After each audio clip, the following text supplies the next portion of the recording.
Hello and welcome to ENGL-0099 Preparatory Composition at the University of Cincinnati, Claremont.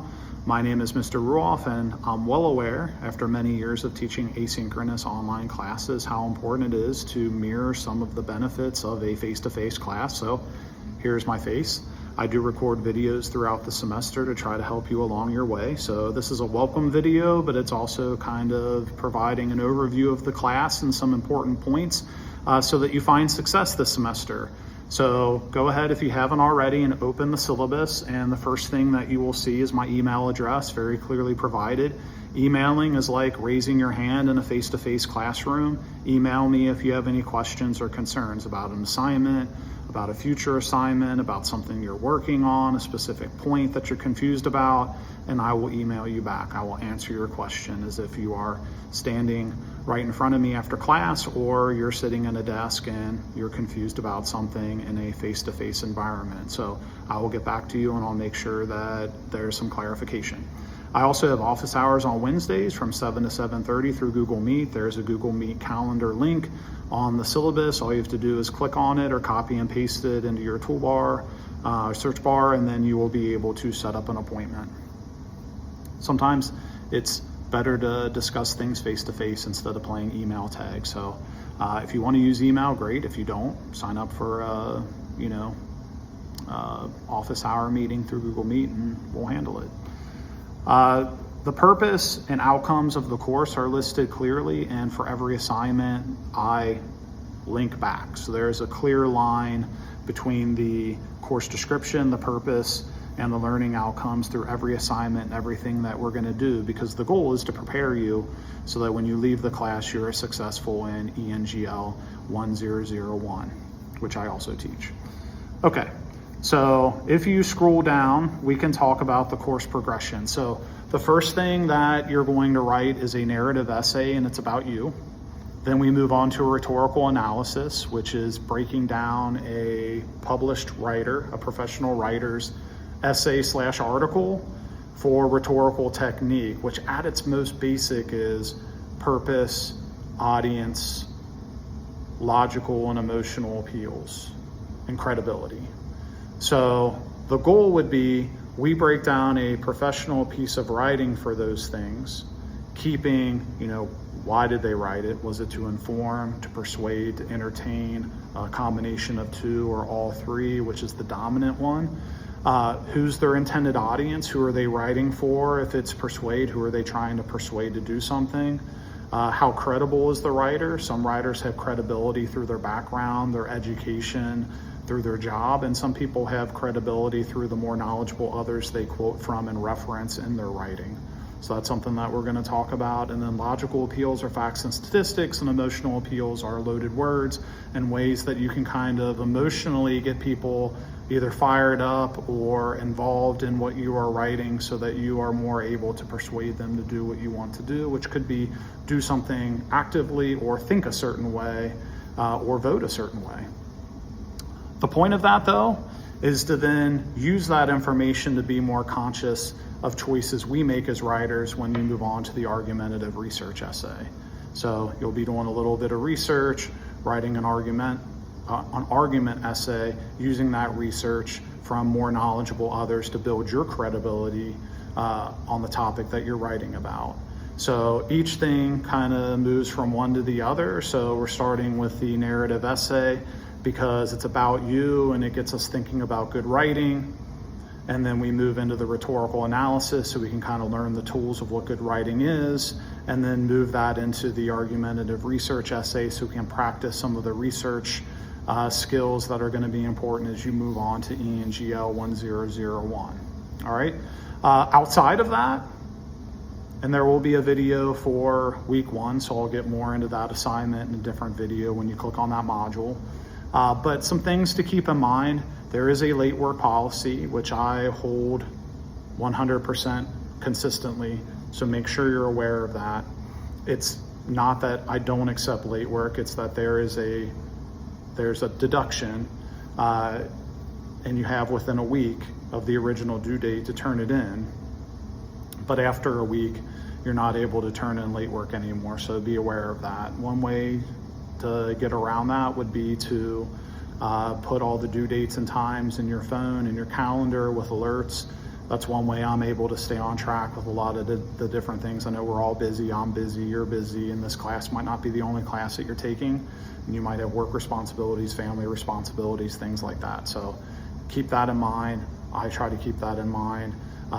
So put those due dates in your phone so that you can get a reminder. The other is the AI policy. So the goal of this class is to help you become a better writer, to help you become a better writer. And so we start off with a narrative essay about you because I want the focus to be on, can you take something from your own experience and write something about it, something that you've learned from it, something that you've drawn from it, some importance from it, can you communicate it? And that's really the goal of writing in general.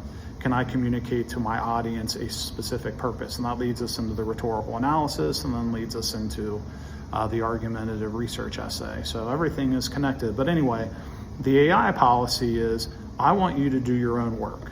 You only become a better writer if you do the actual writing. So my AI policy is across the board, no AI. There's no gray area. So not in the planning, not in the writing, not in the revising, not in the editing. I've been doing this for a long time, 22 years, and when AI came on the scene and was easily accessible through ChatGPT, it became apparent that there's a lot of confusion about Grammarly, about different apps that you can use to kind of clear up the language, the syntax in your writing. Don't use any of that. And also like the planning part of it. Well, I used it for planning, but then I copied and pasted it into the document and then I forgot that I did, or I was moving things around and kind of massaging the language, and that's why it got flagged. Let's get rid of all that gray area and all of that confusion. Don't use AI at all. So is AI a fruitful tool in life? Yes.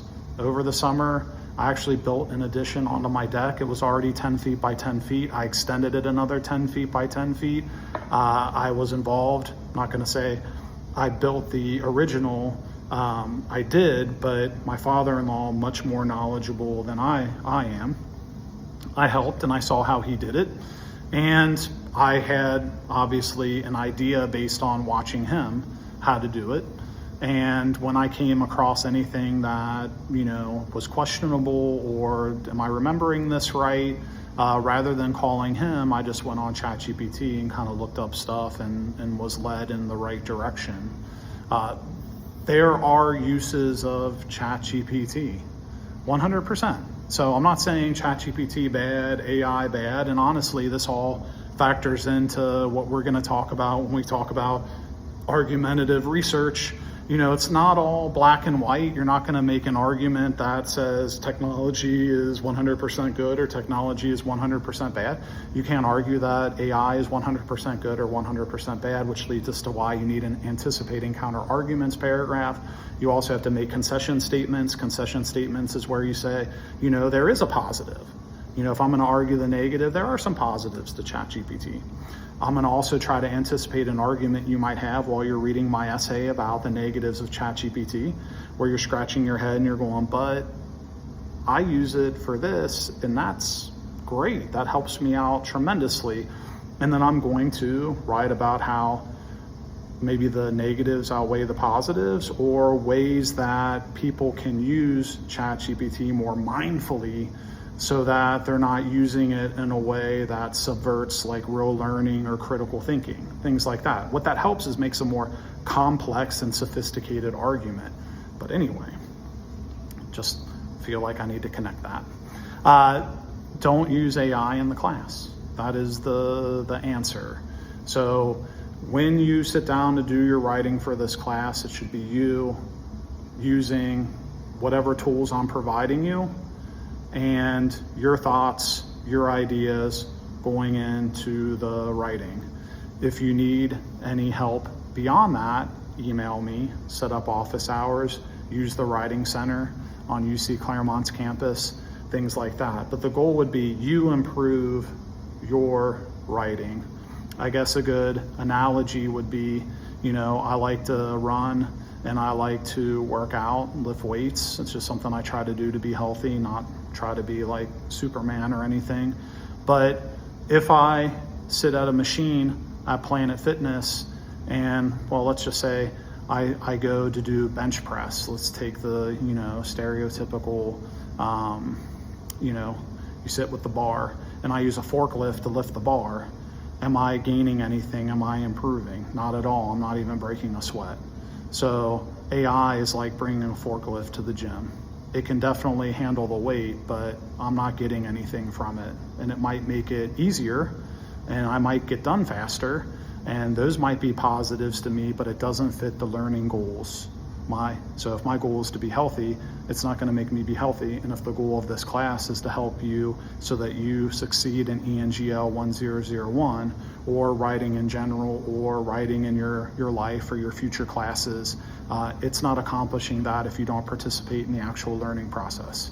So with that all being said, the late work policy, the AI policy, those are consistently applied, set in stone. So thank you for watching this video. Make sure you read the entire syllabus so you're aware of point totals and percentages and things like that. But overall, what I want to end with is the goal is for you to have a successful semester. And if you do the work, you stay on top of it, you don't fall behind and miss due dates, and you communicate with me, it should be a successful semester. So welcome to class, and I look forward to working and learning with you.